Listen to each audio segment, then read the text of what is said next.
sangat serius adalah semua isu ini dikemas oleh Serwal Hamid, akun palsu yang tidak punya jati diri. Selama barang-barang ini berseliweran, Bawaslu kan bikin apa? Iya, di situ. Ya betul.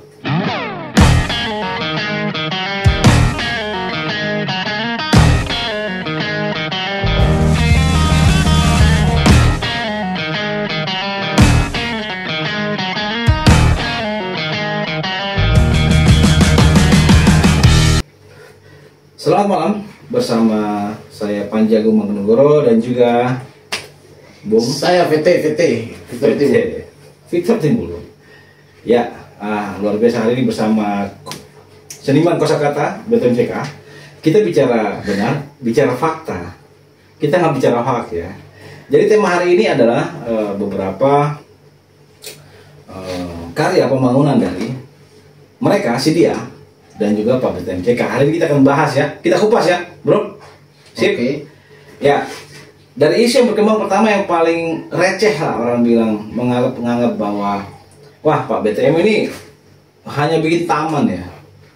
Tapi saya lihat taman ini kan di saat Pak BTM jadi wali kota Jayapura, kota Jayapura sebagai pintu masuk atau ibu kota provinsi Papua ya, Bung. Bagaimana? Kalau kota Jayapura tidak bersih, tidak indah. Di malam hari tamannya bersih, lampunya terang, benar nggak? Ya. Berarti kan kalau orang datang ke Papua, wajah pertama yang akan dilihat adalah Jayapura. Tetapi di sebelah sana menganggap bahwa itu karya yang tidak nyata. Padahal ada beberapa pemberdayaan masyarakat asli atau saudara kita yang dibagikan pekerjaan gil-gil kecil untuk pengecetan perawatan. Itu kan berarti kan pemberdayaan ekonomi ya? Bagaimana? Cocok. Tetapi di sebelah dibully malahan. Ini seperti apa, Bung? Kita diskusi masalah taman. Saya itu soal kota ini kan tidak bisa diragukan. Maksudnya begini, kita meragukan BTM ini apa titik keras kita loh gitu, Mas. Saya lihat Adipura sudah berturut-turut, iya kan? Adipura itu apa itu? Itu. Apa itu? Adipura ini kan penghargaan yang diberikan oleh Kementerian Lingkungan Hidup dan lingkungan hidup. Soal tata kelola kota, kebersihan. Keindahan. Ini kan berturut-turut datang ini kan begitu. Jadi Kota ini dibuat cantik, bersih di siang hari, ya. terang di malam hari. Bersih siang hari, Cocok. terang di malam hari begitu. Ngomong di waktu malam. Wes luar biasa. Ini kan kota Jayapura. Termasuk kota ini kan jadi barometer, rumah kaca. Mulai dari transparansi, pelayanan publik. Semua ini kan hanya bisa dilakukan oleh birokrat dan politisi yang memang bidangnya di situ. Dan paham Jadi yang paham tentang hal itu. itu. Dan yang memang pemimpin rakyat, yang bisa pimpin rakyat dengan beraneka ragam karakter yang bermacam-macam. Ada yang nanti datang demo, ada yang nanti datang protes-protes, kiri kanan, kritik sama sini. Hal-hal ini kan belum pernah dialami oleh teman-teman di sebelah sana kan begitu. Betul. Kalau di sebelah sana itu kan siap dan komando-komando. Apa itu kita mimpin? Mau kondo, modal komando Doang. Oke, kita buka nih dari taman sampai kita masuk ke dalam kantor wali kota ya. Di ujung batas Kabupaten Jayapura dengan kota Jayapura ada tulisan megah, selamat datang di kota Jayapura. Orang kalau dari bandara lihat selamat datang di siang hari ya, bersih, Iya. nggak ada sampah yang berserakan di jalan. Karena apa? Yang saya lihat, yang saya pantau, petugas kebersihan jam 5:30 pagi di setiap kilometer, 1 kilometer itu ada 2 orang atau 1 orang. Jam 5:30 pagi. Pelayanan publik sampah di komplek-komplek jam 12 malam. Masih konsisten sampai hari ini. Itu kan legasi yang ditinggalkan. Iya, ditinggalkan. Kesadaran ini kan dibangun oleh pemimpin, pemimpin sistem kerja mereka. besar ya. Artinya BTM tinggalkan legasi itu, dan itu jadi tradisi yang tidak akan ditinggalkan, dilupakan. Kita dengan kesadaran bawa sampah sih taruh di tempatnya kayak begitu kan, hal-hal yang tidak mungkin dan jarang terjadi di tempat lain. Kita tengok aja di kota-kota lain lah. Kita lihat jalan utama ya dari Jayapura, terus kemudian masuk di pelabuhan. Saya itu jadi maksudnya Bang, ini kita kalau meragukan soal BTM ini apa sih yang kita meragukan kan begitu? Atau coba katakanlah ini teman-teman pemirsa juga di rumah, misalkan kalau kita kalau kita tanyalah sama itu AI kah atau di Google kah, tanya apa prestasinya BTM, apa prestasinya Matius Fakiri. Mungkin ya prestasi Matius Fakiri yang saya lihat ya. Saya lihat tuh prestasinya tuh meningkat di penangkapan, terus penyerbuan KKB, kemudian ya itu prestasinya itu. Penangkapan aktivis yang demo-demo. Tidak ada kasus-kasus yang memang super wow yang di prestasi kasus ya. Hanya kan itu kan bidangnya beliau. Kan Kita nggak usah bahas sebelah lah. gitu. Jadi dari beberapa deretan itu toh. Iya. Artinya kan kita mau milih memimpin ini. Kita Ya, mau pilih. berarti kita buka juga ya? Kita buka pada ini semua. Oke, baik. Oke. Ini saya punya catatan di sini. Ya. Kan apa namanya? Pengungkapan kasus ini KKB pertama, yang kedua TPNPB OPM, yang ini berturut-turut ketiga KKB juga. Ini kan artinya maksudnya begini. Apa ya? Zona ini kan bisa jadi dicipta kondisi. Lalu kemudian untuk apa menjadikan itu sebagai objek prestasi kita kan kayak begitu. Tapi itu kan prestasi yang ini Iya, Peta Jakarta. Ini iya, maksudnya saya prestasi kan tahu. publik ke masyarakat. Ini kan beda ya. Coba kita bahas yang bagaimana MDF tuh bikin apa di kota Jayapura. Karena orang bilang wali kota 10 tahun bikin apa di kota. Coba tanya. Saya kalau soal Di situ aja coba. soal MDF bikin apa di kota Jayapura, memang dia tidak ada kapasitas. Ya saya juga kalau saya Tidak ada tadi kapasitas yang susah jelasinnya juga. Iya, kan dia Kita tidak punya tahu. kapasitas apa-apa untuk melakukan apapun di kota Jayapura. Ya. Kalau soal kota Jayapura, ya bicara kita sama BTM. Kita pertanyakan juga BTM ini apa prestasinya jelas tadi. Gitu. Yang jelas BTM 2 periode ya, 10 tahun. Versus atau kita bandingin dengan MDF 3 tahun. Kita buka dulu nih, kita habisin dulu BTM dulu. Baru nanti kita balik ya MDF. Ya. Kita dari jalan, kita pindah ke kantor wali kota. Baru naik udah terkesan bersih. Saya itu begini, saya pakai analogi ya, Bang. Saya punya analogi nih begini untuk dua kandidat ini. Ini tuh kita fair aja. Saya memang orang BTN, tapi soal ini saya lihat netral Kita sekali. buka, ya. Netral sekali. Apa yang kita lihat Jadi kita tidak bisa baku tipu. Pertama bahwa kita di kubu BTN itu saya sampai hari ini saya jempol karena tim kita semua tuh menggunakan akun-akun asli. Iya. Untuk mempromosikan, menceritakan. Tidak akun palsu. Jadi katakanlah ada akun, saya kan juga kan serang-serang lurus saja kalau misalnya hal-hal yang miring begitu. Di grup-grup besar itu kan saya serang-serang aja. Iya. Serang-serang lurus. Orang buka saya punya Facebook dapat akun asli. Kan begitu. Nah itu. Kayak begitu. Sementara teman-teman di sebelah sana ada beberapa akun-akun yang dipelihara sengaja dan memang itu tidak sehat dalam kontestasi politik yang calonnya hanya 2. Itu. Jadi kalau misalnya penyerangan isu ini dilakukan terhadap salah satu kandidat, kecurigaannya jelas. Alamatnya di sini, orang ini punya. Siapa yang serang? Iya, orang ini punya peliharaan kan kayak gitu. Ya. Ini kan tidak sehat. Itu. Berarti begini, saya juga punya apa analisa lebih dalam. Saya sering ikuti pilkada kayak contoh di Kerong atau kabupaten lain yang bukan 2 periode, bukan 2 kandidat, yaitu 3 atau 4. Strategi akun palsu itu bisa digunakan di mana pilkada itu 3 atau 4 kandidat. Ya, karena kita bisa buat konspirasi seakan-akan akun ini milik ini.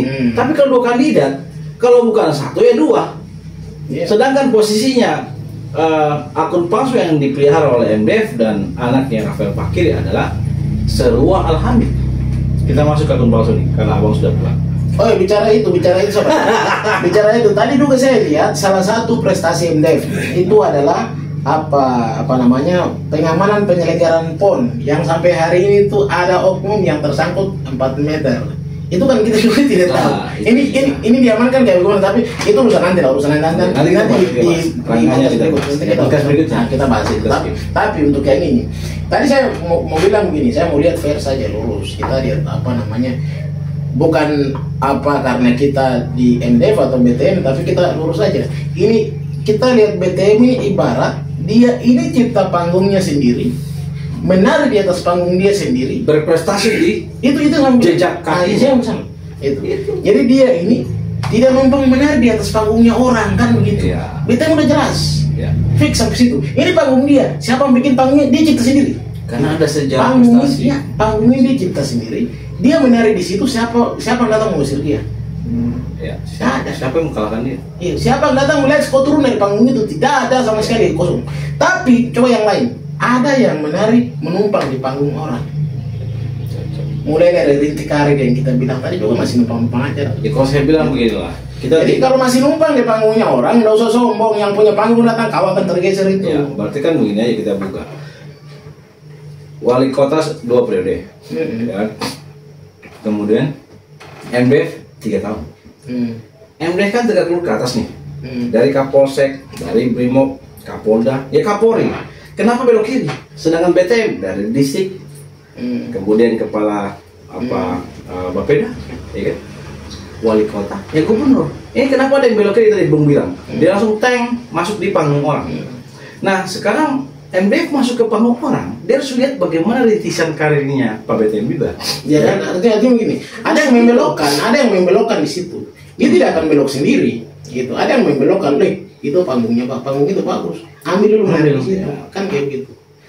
Jadi, ya ini kan ada kepentingan di balik MDF yang memang tidak melihat kualitas prestasi.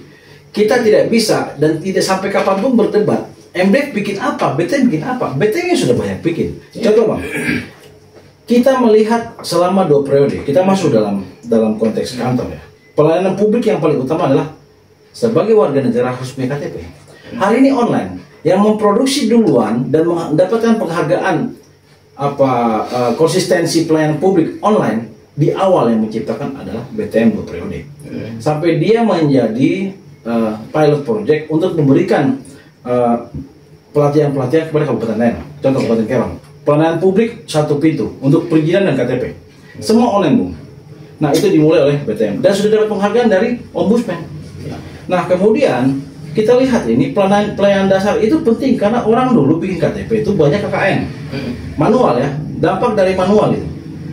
Nah akhirnya sekarang sudah tidak manual.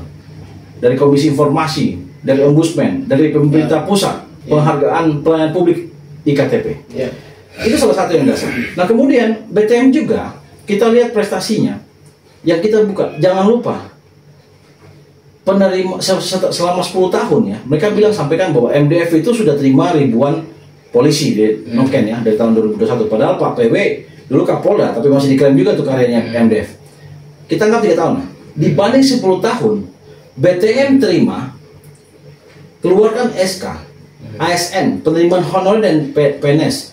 10 tahun loh, 2 periode. Itu berapa ribu orang? Malah lebih banyak kan? Ya kan? Jadi kita nggak bisa tim-tim sebelah itu mengumumkan MDF dengan hanya penerimaan polisi. Memang itu fakta, ada dampaknya. Tetapi kalau dibandingkan dengan BTM, penerimaan PNS lebih banyak karena 10 tahun. Setiap tahun ada penerimaan. Betul nggak? Berarti pembahasan kita, BTM lebih maju. Ada karya untuk penerimaan juga. Bisa disandingkan. Berarti MDF 3 tahun. 10 tahun berapa terima PNS? Tidak mungkin seorang wali kota menerima polisi. Dan tidak mungkin MDF terima ASN. Kecuali ASN Polri ada. Saya bahkan mau bilang ya Bang, mau bilang kalau misalnya kalau ada calon yang lebih bagus lagi selain mereka dua ini, ya saya mungkin dukung orang itu. Gitu. Tapi siapa? Dukung orang itu. Itu. Tapi kalau ada BTM di sini dan kita ini saksi hidup 10 tahun loh. Dari usia berapa kita? Itu. Saksi hidup 10 tahun pemerintahan beliau. Itu. Kita saksikan barang ini semua jalan di depan mata. Kita tidak bisa membohongi itu. Jangan kita tutup mata, gelap mata jangan. Dosa kita, kualat itu nanti masuk neraka matinya. Ada juga kan bahkan bisa mati jadi babi Bang. Ada juga yang mereka bicara masalah banjir ya. Memang banjir itu udah alam. Tetapi ada penanganan. Contoh saya buka ya. Ini Pumas 3 di kompleks saya ini. Dulu banjir ya. Tapi BTM, saya akan tampilkan fotonya nanti ya. BTM itu hadir di Pumas 3 untuk memberikan program perawatan atau pembersihan. Eksavator hadir di komplek-komplek Pumas 3, Organa dan juga pasar. Berarti sudah ada perhatian. Kita masalah banjir tidak bisa membongkar semua got besar ini menjadi kepentingan umum, yang mana masalah sudah padat karena ada pengembangan perumahan ya. Oke, berarti BTM sudah lakukan perawatan dan perhatian. Kita masuk sekarang ke pelayanan publik. Kita bandingkan. Jadi BTM hari ini sudah lebih nih. Penerimaan PNS, pelayanan publik, ya kan? Kemudian wajah kota. Kita mau tiga poin. Kita tanya, MDF bangun apa? Bisa lawan nggak tuh karya tiga itu sama pelayanan publik IKTP? Nggak bisa kan? Kita buka lagi sekarang. Saya tuh begini Bang, saya kalau kita bongkar-bongkar itu, saya tidak ingin juga untuk menelanjangi orang. Tetapi kita harus bicara fakta Bang. Itu karena begini. Ini dari BTM dengan MDF ini kita lakukan perbandingan. Satu ini bergerak dari prestasi baik ke prestasi baik. Itu. Dari jenjang paling bawah, Ya. Itu. ASN distrik dan politisi. Jadi ada apa namanya peningkatan-peningkatan yang kita lihat di situ. Kita sebagai saksi hidup tadi saya bilang. Tapi yang di sebelah sana saya tidak tahu prestasi apa. Itu. Prestasi apa yang kemudian bisa dibanggakan. Artinya begini, loh itu pengungkapan kasus-kasus seperti tadi kita bilang soal KKB, soal penumpasan. Itu kan kewajiban itu sudah kepolisian. Melekat. Itu melekat. Tetapi namanya prestasi itu ada kreativitas yang mana perintah kemudian ada diciptakan dan dirasakan. Ya. Jadi maksudnya begini, apa sih yang kita mau banggakan begitu? Ataukah kita mau banggakan soal apa namanya pencaplokan, pencurian, apa beberapa hal yang terjadi tanpa diketahui orang-orang masyarakat adat dan seterusnya yang terjadi. Itu kewajiban keamanan. Kewajiban. Hal-hal itu kah? Atau mungkin numpang menarik karena kemauan Jakarta kah? Sampai sekarang ada kasus besar juga yang muncul di permukaan. Ini kan bisa jadi dari itu benang-benang. Ya tapi itulah. Jadi saya sampai tidak lihat satu pun apa prestasi apapun yang bisa kita banggakan. Matius ini kan bukan orang lain, bang, bukan orang lain. Maksudnya dia ini anak Papua. Yang juga kita harus hormat kalau dia punya prestasi baik. Kalau ada prestasinya. Ada. Kalau ada. Oke, saya sampaikan. Ya, kalau ada. ada, tetap ada, tapi agak bermasalah. Ya. Saya kan tidak tahu. Tidak. Kita masuk pada mungkin saya yang kurang habis kali. Ya, kita masuk pada pelayanan publik. Tapi BTN juga ada karirnya, ada prestasinya. Di bidang kesehatan, ya kita buka. Orang bilang BTN nggak bangun apa-apa kan 10 tahun. Tetapi puskesmas afirmasi di kampung-kampung itu dibenahi pelayanan publiknya. Dan juga menjadi rumah sakit yang bisa melayani masyarakat di Koya, di Kerom yang lewat ya, yaitu di Koya. Rumah sakit Ramelah itu dibangun, posisinya diresmikan dan dibangun di zaman Pak BTM wali kota 2 periode. Ya. Kemudian rumah sakit ini dia diresmikan bersama Pak Rustam Saro yang hari ini jadi wakil bupati. Ya. Itu di tahun 2020 diresmikan. Itu rumah sakit sudah beraktivitas sampai hari ini pelayanan publiknya, melayani masyarakat dari Kerom atau dari Koya dan lain-lain wilayah sana ya. Itu prestasi BTN. Satu. Berarti sudah 4 prestasi yang kita sampaikan ya. Saya itu kalau bicara soal BTN itu kita tidak bisa hitung prestasi dia ini kan begitu. Iya. Sudah terlalu banyak. Tapi harus kita sampaikan biar sebelah juga tahu. Iya, maksudnya kalau kita mau urai tadi saya sudah bilang, kalau mau urai silakan cek di informasinya sudah terbuka sekali begitu. Kita tidak bisa kasih tahu satu persatu tuh waktu kita itu habis untuk barang itu nggak bisa. Kita tahu ini manusia berprestasi dengan dia punya panggung yang jelas. 10 tahun begitu. Iya. Jadi tidak bisa kita apa namanya bicara itu satu persatu. Sampai ada yang bilang karena terlalu banyak kan bisa lusa pagi baru selesai barang-barang. Sampai ada yang bilang 10 tahun BTN bikin apa? Wah, dia tinggal di kota tapi nggak tahu. Berarti dia kurang baca Google dan tidak melek. Tidak, motifnya beda. Motifnya memang menjatuhkan. Motifnya beda. Apalagi akun Sirul Arham itu ya. Tapi saya kasih tahu, MD juga punya prestasi dong. Rumah sakit juga. Ya. Rumah sakit Bayangkara yang di Jalan Jeruk Nipis tuh kediamannya Pak BTM ya. Naik ke atas, ternyata di belakangnya rumah sakit Bayangkara tuh ada bangunan mangkrak, pelayanan tambahan rumah sakit. Bayangkara itu kan rumah sakit Polri ya. Rumah sakit Polri. Kemudian di situ di tahun 2023 saya akan sampaikan gambarnya, bisa kita lihat nih, kita setel.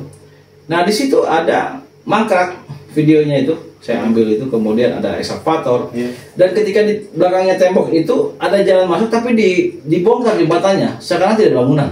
Tapi kami tahu dari atas drone juga kelihatan tuh petanya, ada mangkrak. Jadi Pak MDF ini punya karya satu tapi ada yang mangkrak. Nah sekarang jadi Kapolda saja ada barang yang mangkrak. Bagaimana membangun pemerintahan? Begitu. Jadi bicara karya harus evaluasi diri. Rumah sakit sama-sama BTM ada, MDF ada, tapi MDF punya mangkrak sampai disembunyikan dengan semak-semak. Menurut Bung Spat seperti apa? Dia nggak berani melihat fakta. Saya itu inilah, saya lihat MDF itu sebagai manusia yang terpaksa nyalon. Dipaksakan. Terpaksa ikut nyalon. Itu. Karena ya memang blueprint ini sudah disiapkan di belakang sana, kita tidak tahu. Kepentingan 16 partai? Tidak tahu apa yang melatar belakangi, saya tidak tahu. Tapi saya lihat dari sosok ini, dia juga secara batinnya dan secara nurani dia tidak terima untuk bertarung. Tapi tidak enak karena mungkin ada bisikan dukungan. Mungkin by design yang disiapkan yang mendesain blueprint ini mungkin pegang kartu, bisa jadi. Sehingga ini barat kerbau yang kemudian ditarik kayak gitu. Jadi sampein kesini kayak begitu. Jadi saya lihat manusia ini tuh apa namanya, memang terpaksa saja begitu. Padahal prestasinya dari niat dia itu tidak ada keinginan untuk maju sama sekali. Tanya dia paling jujur pasti dia bicara begitu. Tanya. Gua jangan begitu. Ya apalagi prestasinya, kita bingung juga promosi. Makanya kan ya tim sebelah juga harus jangan menghujat Pak BTM saja, harus bisa promosikan prestasinya, iya kan? Cocok. Di situ jangan menghujat BTM yang punya prestasi 10 tahun, dianggap tidak bikin apa-apa. Kemudian ada lagi, ya Pak BTM ini dia juga membangun namanya dermaga di Hamadi untuk nelayan tuh.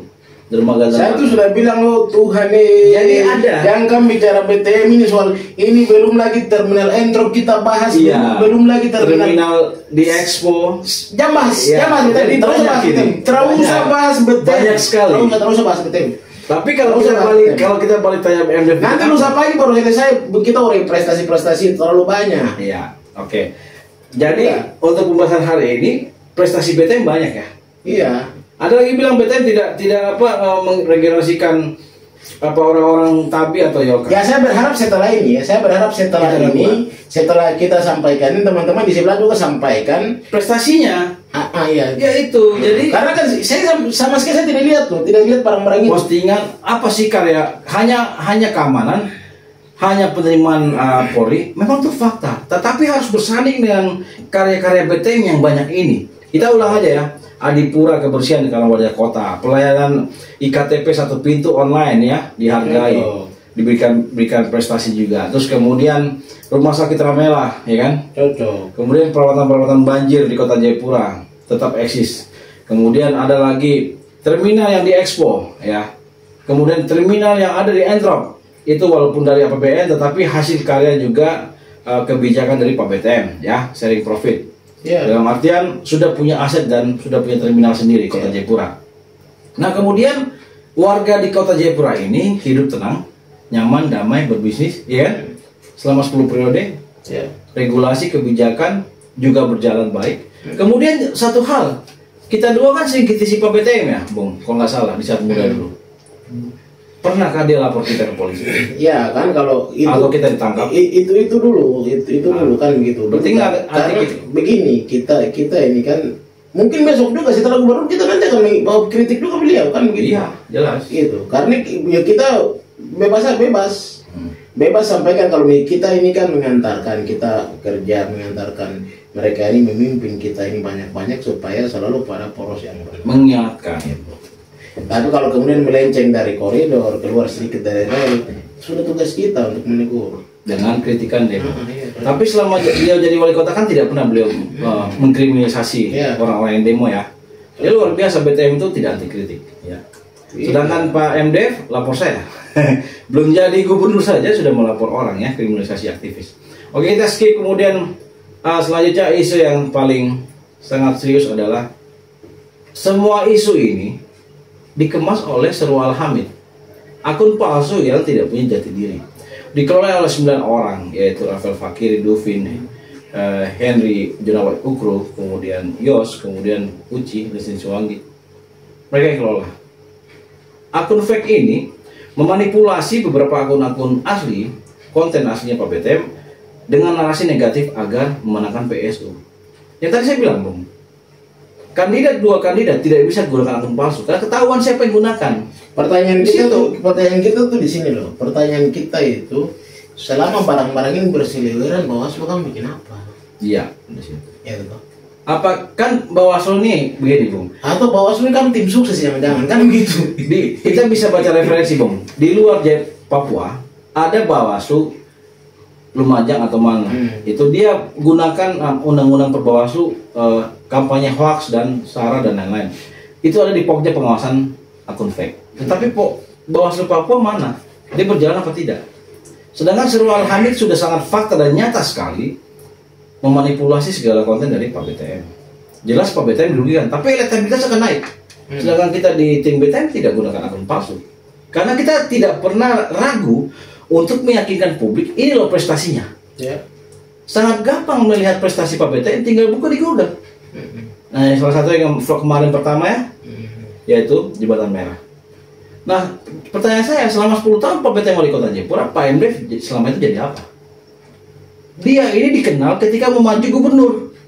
Jangankan Di situ. dikenal, jangankan dikenal. Pada saat di Kapolda juga jangankan Jangankan dikenal. Saya lihat ini, kenapa kemudian tiba-tiba balihonya MDF ini ada di mana-mana? Pada Di saat setiap pilkada. pojok, di setiap sekarang ini, Iya. di setiap pojok pertigaan, perempatan, apa namanya reklame semua Iya. full. Karena mereka punya basis data. Saya curiga mereka punya basis data atau semacam survei begitu yang membuktikan bahwa MDF ini dikenal kalau lewat media-media itu. Dan Karena di saat pertama, maju gubernur, di saat iya, maju gubernur. pertama karena popularitas dia itu tidak ada Iya. bagi orang Papua ini. Gitu. Terus jangan kalau orang Papua yang lain, kita ini baru tahu, iya kan, kayak begitu. Jadi apa sih keunggulan yang saya pikir bicarakan, kita berdoa lagi terus. Cuma kita pesan juga untuk teman-teman yang punya akun-akun fake kiri kanan di sebelah sana itu, tolong itu maksudnya sebelah itu. tidak masalah, tapi Bawaslu juga kurang tegas. Saya berharap Bawaslu nanti jadi babi kan. Tapi kan sudah dilaporkan ya. Iya, oke. Kalau dilaporkan, kalau syukur-syukur diusut tuntas. Ya. Kalau tidak coba kan. Nah, sekarang kita lihat yang lagi viral nih, Bahlil ya. Tapi kita skip. Itu tinggal sudah selesai. Tinggal selesai ya. Teman-teman, hari ini vlog diskusi santai. Kita menyampaikan beberapa prestasi Pak BTM dan juga prestasi MDF, walaupun kita orangnya BTM ya. Ya. Tapi kita menyampaikan juga apa prestasi yang kita akui juga penerimaan Polri, ya kan? Yang 3 tahun itu. Tetapi kita lawan BTM 10 tahun juga terima ASN, ya kan? Lebih banyak lagi. Ya, cocok. Kemudian rumah sakit Ramela Pak BTN sudah jalan tidak mangkrak. Rumah sakit Bayangkara masih ada yang mangkrak. Ya. Kemudian pelayanan publik lainnya prestasi Pak BTN jelas, terminal ada. Kemudian relokasi pasar juga yang hari bisa dipakai oleh orang Koya, orang Kerong. Jadi kalau mau lawan BTN itu harus pikir dulu ya prestasinya. Iya. Kalau MDF itu mulai dari Jangankan mikir itu mereka melawan BTM mau pikir prestasi kan, tidak pikir kan, itu tidak urusan. Tidak usah pikir juga, tidak masalah. Tapi yang kamu pikir itu lah bagaimana barisan rakyat yang di belakang BTM ini kamu lawan orang. Sayang berarti sekali. sama saja MDF lawan rakyat. Iya. Iya. Ini BTM tidak sendiri loh. Di belakang rakyat Papua semua di belakang dia. Kan begitu. Berarti begini Bung, bicara rakyat ya. Kita Iya. bandingkan dua MDF dan BTM ya. MDF itu kan 16 partai Pak. Iya. Ini MDF dikelilingi oleh 16 partai, petinggi partai. Iya. Berarti dikelilingi MDF ini kan ibarat kuliah. ya, kepentingan partainya politik lebih kental dibandingkan kepentingan rakyat. Saya ulangi, 16 partai dengan dikeliling MDF itu kepentingan politik lebih kental. Iya. Pada saat MDF dia menang jadi gubernur, kamu ketemu MDF susah karena sudah dikelilingi oleh kepentingan Iya. partai. Tetapi BTM dengan PD dan PKN, kepentingan politiknya lebih sempit dibanding kepentingan Ya, rakyat. saya Lebih besar dan lebih dekat dengan rakyat. Saya lihat Mungkin gitu, Bung. barang-barang itu terbukti ketika kita pantau grup Facebook IKKJ. Siapa yang ketawa, siapa yang suka? IKKJ ini saja. Setiap kita buang isu dari teman-teman di sebelah maupun di kita, paling banyak saya pikir ini penghuni IKKJ ini orang-orang BTM semua. Karena perakyat di situ. Itu rumahnya rakyat. Itu. Informasi pusat, informasi publik. Iya. Jadi BTM tidak sendiri loh. Yang di belakang dia ini, yang kalau misalnya kamu para buzzer itu melawan pasukan rakyatnya BTM ini, saya pikir bukan main. Jadi isu publik itu direspon oleh masyarakat dengan berbagai Iya. pandangan dan Cocok. respon. Cocok. Terus Bung, kalau misalnya isu yang ditembak oleh tim sebelah ke BTM, Iya. banyak yang ngomen dan banyak yang ketawa ya. Iya. Kemudian ketika mereka mempromosikan MDF, lebih banyak yang tertawa daripada yang menyukai. Ya. Tapi ketika kita memposting BTM di KKJ, lebih banyak yang love, menyukai daripada yang ketawa. Oke, demikian, terima kasih bersama saya Panji Agung Manggoro dan juga Bung PT. Oke, kita salam bersatu dengan BTMCK, seniman kosakata, bicara benar, bicara fakta. Terima kasih, siap.